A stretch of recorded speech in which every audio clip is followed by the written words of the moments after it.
Hey guys, it is week 6 of our summer biology research program, and sadly we have come to an end. What an incredible time we've had with the biology research team, Dr. Luis leading us in this endeavor. We did not know what we were getting ourselves into, but what a blast we have had. The family has just been so encouraging in their determination to figure out this puzzle. And so today we are wrapping it up, and we will show you what we have done throughout the summer. And so we will have a couple of presentations, and we will have what we've been doing in the lab this week, the last week of our summer research program. We hope you enjoyed, and to the family that has subscribed and commented on the previous videos, we appreciate it, and we will continue to post other videos. Stay tuned for our next videos, reasons why you should research as a Christian. I'm looking forward to that video, and I hope you enjoy the next videos that are coming. Try a little bit more.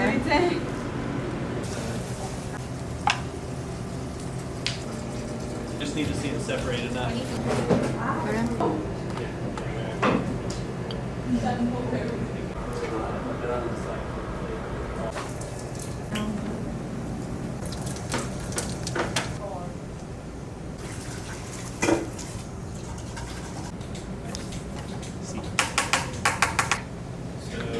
We're going to use a little bit of this just to help resuspend it. Do you want to pour some nitrogen in here? What is this thing?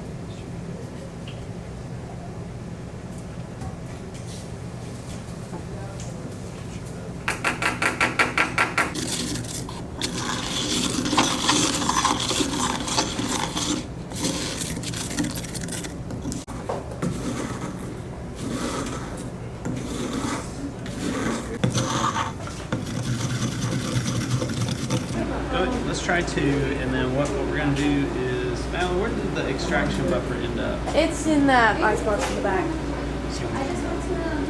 Oh, it should be about the same. Burn it and try to mix it in. And we'll do the same thing here.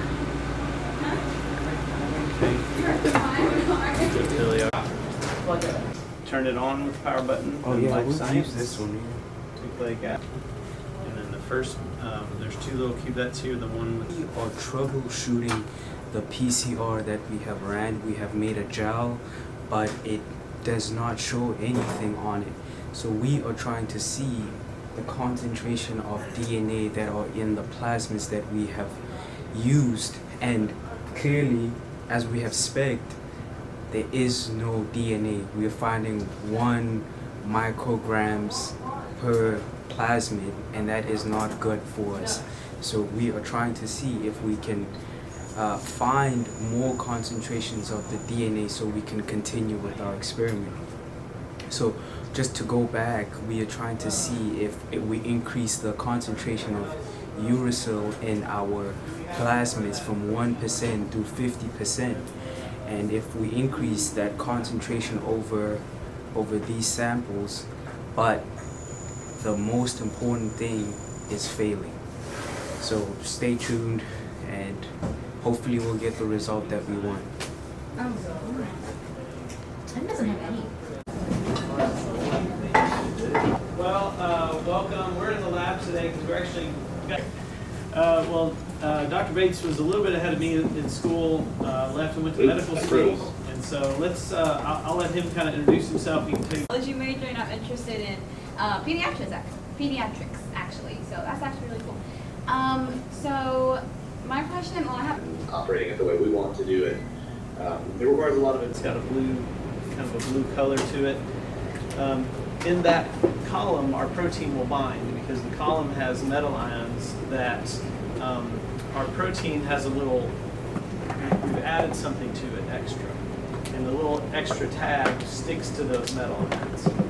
It's a charge thing. And so our protein will get stuck, other proteins will flow through, and then they get collected down here in this little fraction collector. It keeps turning and it keeps dripping in there. In this clear tube right here gets pushed through this system. Any protein that is what we want should get caught. Other proteins should flow through. And then we have buffers up here in the top, and we wash those buffers through the whole system. And one buffer makes sure that stuff that's not what we want kind of gets knocked off and floats away. This other buffer, buffer B on the right-hand side, when it starts going through, it pushes our protein off. And that's what's happening right now, is our protein is coming off in these fractions. So it's collecting in those little purple tubes that Madeleine's got. And this is this computer is controlling it. So it's got USB connection. And it's tracking simultaneously several things. It's tracking what fraction we're on, so we know what tube, number we're on. It's tracking pressure, conductivity, volume, of solution that's been moved. And it's also tracking this blue line here is a UV light reading, and ultraviolet light is where you can detect protein and DNA.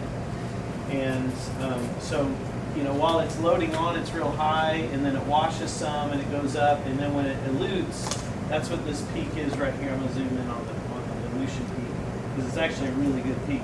So what this tells me here is that fractions 22, no, See, this is the weird thing, because it 23, 24, 25, those have most of our protein in it right now. So I already know that from here. It had 2 tubes for like 20, and sorry guys. This little yellow column here, we call these things columns. We use them to purify things. And then this one down here, we're going to put whatever protein comes off of this. So like these fractions right here, these tubes, we're going to take those and we're going to send them through this.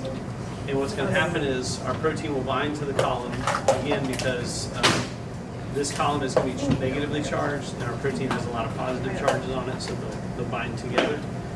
We'll wash it with some buffers to clean off anything that we don't need.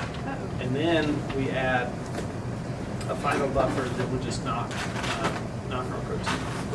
And reflect it in little fractions. It'll stop. Oh, it said tube limit. I was like, It's just telling you that you got to the end of the thing. So I just did acknowledge. And then Real quick, so this says open, right? chromatography. So that's a term that refers to purifying things. So this is low pressure chromatography, meaning there are other methods like the machine that's in the lab down the hall that I told you is called HPLC. It's a very different kind of setup because it has a lot higher pressures and things. And it's sitting through very tiny volumes just like this is, but it's doing it under much higher pressure. So this is a low pressure liquid chromatography system, and it's about $10,000 kind of system, something in that range. And what's nice is that it's automated. You can integrate it with a computer. Now I had to go in and program. Okay, it's very user friendly. Okay, so it's point and click, and I told it what steps I wanted, how much volume to send through, how fast to send it through. So you have to tell it each of the steps that you want on. There's a method program on here. You build the method, then you output it to the system control, and then you tell it to run this. So it runs through the whole process. So if you follow the line, like we're starting here, we're going through the pump. There's a pressure sensor here that we've had to bypass because it's been giving us fits all month. And then it goes through another valve, through the column, UV detector, conductivity, which this measures basically salt content, and then it can go out to there. And then each of these valves can also send to waste. So that's what this is. This is a waste tube. So if we're just like flushing solution, the element, and our protein has a part that binds to that thing and will stick to it. So like the rest of them, like they just pass through. Yeah. Other proteins, like because this solution was a solution not just of our protein, but it was all the proteins made by a yeast cell, which could be everything the yeast cell needs to grow and live. So our protein was just one among thousands of proteins. And so most of the proteins will flush through and not bind to that, but ours will bind to that. Now, a few other things will bind, but that's where the wash steps come in. So when we send some of this buffer through, it'll knock certain things off. And then we do a second wash where we send this plus a very small amount of this. So if you look at the readout screen over here, didn't really want. So that got knocked off and collected in a few fractions. And then when it transitioned to the elution phase, it knocked our protein off. And so this is that's probably the prettiest peak we've gotten. Right, so I'll pull these out. Stick them down here. This is a ethanol solution. So you'll be able to see it. See the little thing spinning. So it's squeezing that tube, and as it squeezes the tube, it pulls that solution through and pushes it through the system. Right now, the solution's coming out this waste valve. Back up. Now I'm going to draw from. Now I've told it to take from buffer B, which is this line right here.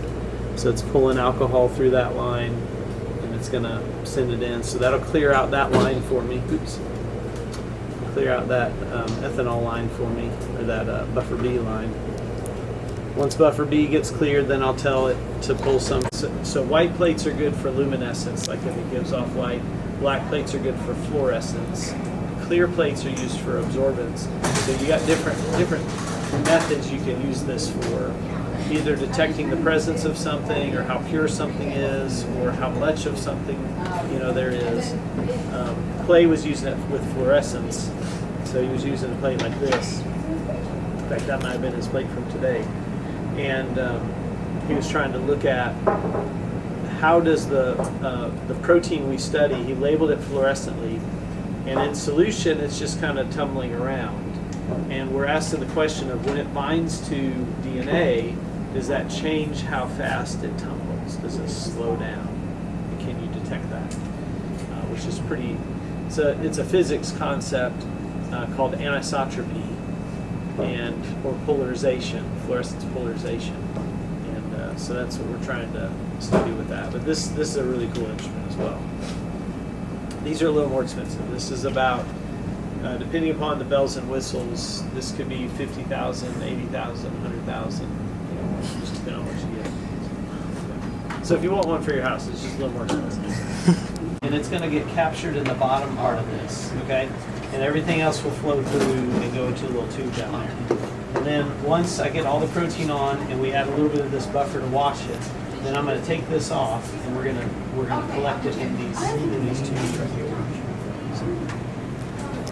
So agarose is just a common way to do this. So you take the agarose is like a white powder, and you mix it with buffer and you melt it in a microwave. And when the agarose melts, it goes from being white to clear. And then we take these gel boxes and we can actually pour them, and we pour our solution in there, and when it solidifies, it becomes that slab there. You pull this comb out, and then there will be little holes in the well, or in the gel. We call those wells. And that's what will load our samples. Will run from this end toward the other end and separate out by size. How do you get the peaks? So we add a chemical called ethidium bromide to the gel, and it will fluoresce when it's under ultraviolet light, and so the camera can see that. And so we've got imagery. You want to Okay, so we put the gel in right here. We put the gel here, and then we slide it back in, and then we want to make sure that it's clear in the picture. Crooked. So what I do now is I can open up this thing and I can straighten it out. And then what I do is I run the gel on it, but obviously this won't work because we don't. For example, this is a cleavage acid, and so these are all different things. So all those little things mean something? yes, they do. So and this is our topo. But that showed up, but the actual DNA itself should be up here, and it's not here. And so make it into a Mac version could be potentially. I don't think we'll do that. The problem was the file. Yeah, we need to fiddle around with it. I'm loving what you're doing. I'm thinking we need to make it something. DNA? DNA? Yeah. So I study DNA. But I got interested in fossils. Who likes fossils? Yeah. Everybody likes fossils. All right. So who can tell me what is paleontology? Yes, sir. It's scientists who study dinosaur fossils. Yeah, they study fossils. They study things from long ago that maybe aren't alive any longer. And I'm not a paleontologist. I've got some friends who are, and I'm going to share some of their work with you. But I want to talk about this idea. What does it mean for something to be a fossil, right? So a fossil, a fossil, it's bones usually, right? So it's parts, the molecules of life. Has anybody heard of DNA? Heard of DNA? Yeah. So I study DNA. But I got interested in fossils. Who likes fossils? Yeah. Everybody likes fossils. All right. So who can tell me what is paleontology? Yes, sir. It's scientists who study dinosaur fossils. Yeah, they study fossils. They study things from long ago that maybe aren't alive any longer. And I'm not a paleontologist. I've got some friends who are, and I'm going to share some of their work with you. But I want to talk about this idea. What does it mean for something to be a fossil, right? So a fossil, a fossil, it's bones usually, right? So it's parts of an animal that little metals that go into their bones. And then they get buried under layers and layers of dirt. And eventually someone comes along and digs them out, if we find them, right? And that's where we get these fossils from. So they're bones, but some things have also, some metals and other things have entered into those bones, right? And so we can find them today. Did you know that you can dig up fossils just a few miles from here? Did y'all know that? Who's been to Coon that we could try to sample them? Because we're interested in studying these bones to see if we can get molecules out of them like DNA. And so we have some of these bones here. In fact, we brought a few of them here with us. And I'll let you take a look at them here in a minute. These are actual dinosaur bones dug up in Wyoming. All right. Is that pretty cool? We have, this is a tooth from one of these hadrosaurs, these edmontosaurs. Whoa! There's a tooth in there. So we'll show you the tooth. So why are we interested in these? Well, we are interested in finding their DNA and doing what we call DNA sequencing. So we have a whole process in books. Well, lots of words, right? And words are made of letters. So if you think about DNA, it's a lot like trying to read a book. So books have letters, DNA has letters, okay? And those letters can be put together to make words and sentences like the dog runs, all right? And those letters over in DNA can make information that is needed for our body. And there's a story told in a book, and there's kind of a story told in our DNA. Reading a book is kind of like sequencing the DNA, okay? And then the whole genome is what we call the whole story, everything coming together. So in a sense, our DNA is a lot like a book that tells part of the story of how to build us, right? How to make us. And so what we do in our lab is we take these bones and we can drill them. You'll see a bone up here I've got with holes in it where we've drilled. We try to get the DNA out of the pieces of the bone that we drill out. And then we can send them through and sequence them, and we have a machine that tries to read that information and tell us what's in that. So here's Philly working on, some samples here. So if you can see some of these bone fragments that we're working with, and we take them and we try to go through a process of cleaning them up. Here's Kenna doing some work in the hood. Actually trying to move this liquid around, pipette, and move the solutions around. We got two.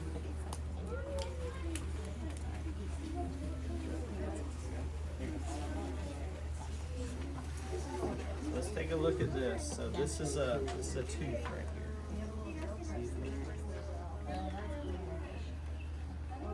It's been a lot of fun this summer. We have done a ton of different things. It's really hard to capture if each of you students think back through the different things that we've done and figured out. I think it's been an incredibly productive summer. So I hope you have too. I hope you've learned a lot. I hope you've grown a lot. we troubleshooted mutants that weren't expressing and lots of crazy contamination that even Dr. Fader couldn't figure out what it was. we may sequence it someday to figure out what some of these bugs were, but called the C-terminus domain. You can look and see this here. So this is actually a generation made by AlphaFold, something we'll get into in a moment. If you look, the light and darker gray part of the protein are the core of the enzyme. Basically, this is part of the enzyme that we're pretty confident on how it's structured and how it's folded. But if you look at the maroon and gold part, AlphaFold predicts that it's going to be a lot more chaotic. Basically, it's saying that there seems to be some more flexibility and that we're not exactly sure how that's going to behave or interact. So our team has used various types of assays to test each mutation's functions. These include relaxation enzyme titrations, time courses, DNA cleavages with toposide, and binding assays. On the left here, you can see this is an example of a protein gel that we actually ran this Wednesday. So this is our mutant 3, and as you can see, these larger dark bands up here are the fractions where our topo is present. So those are the ones that we will take and in our cells, and it untangles DNA. So this is so cool. And the specific type of topo that we use is top2A or topoisomerase 2 alpha. Way too long of a name, so it's top2A. And it can potentially be used for cancer research, so that's why it's really important. And so in Genius Prime, what our process was taking all of our roots, which are all these down here, and aligning them to our reference sequence or our barcode sequence, and seeing what lined up and what didn't. Because one of our biggest What I've been working on this summer is largely just exploratory. We're trying to figure out if we can use this method to characterize enzyme DNA binding. oh no, I didn't expect y'all to. No, you're good. So at the beginning of summer 2026, or I guess during the spring, Dr. Luis kind of gave us a list of goals, what he wanted us to do, and like you already talked. And guanine and cytosine are supposed to be roughly about the same because they bond. But the problem we're running into is with the uracil data, the A's are basically like absorbing the G's in a way. Like there's a bunch of G's in our data that are being called as A's, which obviously is not what it should be at all.